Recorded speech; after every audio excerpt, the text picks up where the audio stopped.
Hi all. Today we are going to deal with a Japanese folk story. Do you know what a folk story is?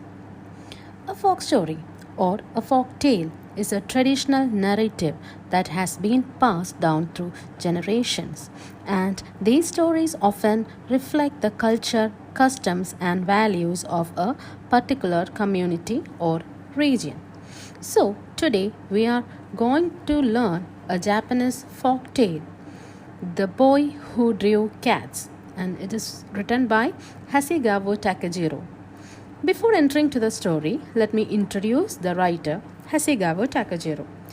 So, Hasegawa Takejiro was born on 1853 in Japan, and he was a businessman and founder of Hasegawa Publishing Company. He published a series of Japanese English phrase books and language learning material, which became highly popular among foreigners visiting Japan during the Meiji period, and he was died on 1938. So now coming to the story, The Boy Who Drew Cats. So this is a story about a boy who loves to draw cats.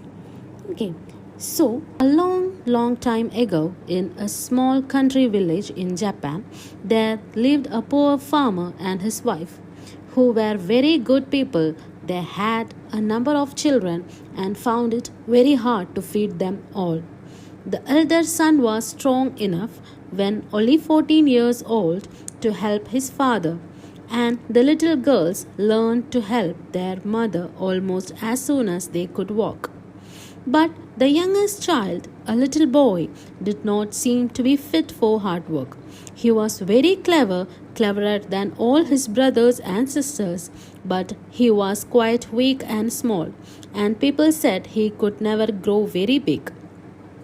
So his parents thought it would be better for him to become a priest than to become a farmer. They took him with them to the village temple one day and asked the good old priest who lived there if he would have their little boy for his acolyte and teach him all that a priest ought to know. The old man spoke kindly to the lad and asked him some hard questions. So clever were the answers that the priest agreed to take the little fellow into the temple as an acolyte and to educate him for the priesthood. So let me explain the paragraph. So there was a poor farmer who lived in the country village in Japan. His family consisted of his wife and many children. He found it very hard to feed them because they were very poor.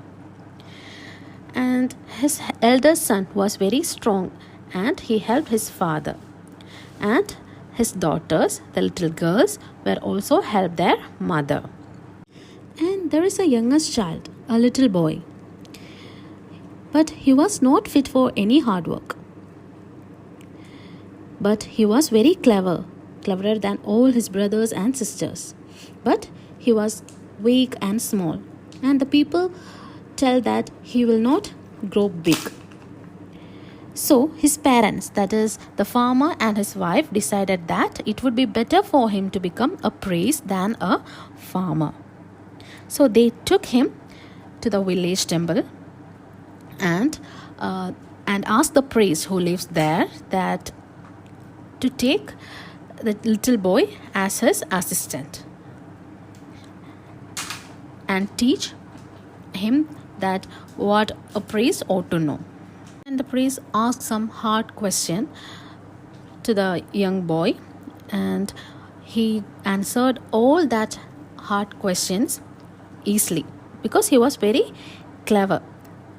By hearing these answers, the priests were impressed, and he agreed to take that little boy to the temple as an acolyte, and he also agreed to educate him for the priesthood. So now I introduce the new words from the chapter. The first one is lad. Lad means a boy, a little boy or a young boy. And the next one is acolyte. Acolyte means a person who assisting a priest. Okay, which means So an acolyte is the helper of the priest. I hope that all of you enjoyed this class, and now I conclude. Thank you.